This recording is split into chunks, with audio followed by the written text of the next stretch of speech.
প্রিয় সহযোদ্ধারা, আমরা ইতিমধ্যে বলেছি আমাদের আজকে যে ব্লকেট কর্মসূচি সেটি জনমতাদের কর্মসূচি, পাশাপাশি আমাদের যে হাদি অভ্যুত্থানের হাদি ভাই, ওনার উপর যে হামলা হয়েছে, ওনার উপর যে গুলিবর্ষণ করা হয়েছে, সেই বিষয়ে দুইটা দাবি জানাতে আমরা আজকের এই ব্লকেট কর্মসূচি দিয়েছি। আমরা আশাবাদী অন্তর্বর্তীকালীন সরকার আমাদের এই কর্মসূচি যাতে জনদুর্ভোগে পরিণত না হয় সেজন্য তারা আমাদেরকে সহযোগিতা করবেন এবং আমাদের দাবিসমূহ অতি সত্বর মেনে নেবেন। আমাদের দুইটি দাবির প্রথমটি হচ্ছে বিপ্লবী হাদি ভাইয়ের উপর যারা গুলি করেছে, যারা এই সন্ত্রাসী কর্মকাণ্ডের সাথে জড়িত ছিল, তাদেরকে অনতিবিলম্বে গ্রেপ্তার করতে হবে।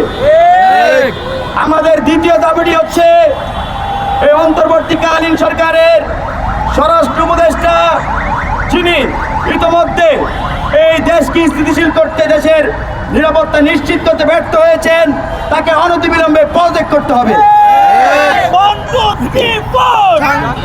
জাহাঙ্গীর নোমর 1 2 জাহাঙ্গীর নোমর 1 2 3 4 জাহাঙ্গীর নোমর 1 2 3 4 1 2 3 4 জাহাঙ্গীর নোমর দফা এক দাবি এক জাহাঙ্গীরের পদত্যাগ দফা এক দাবি এক জাহাঙ্গীরের পদত্যাগ দফা এক দাবি এক জাহাঙ্গীরের পদত্যাগ।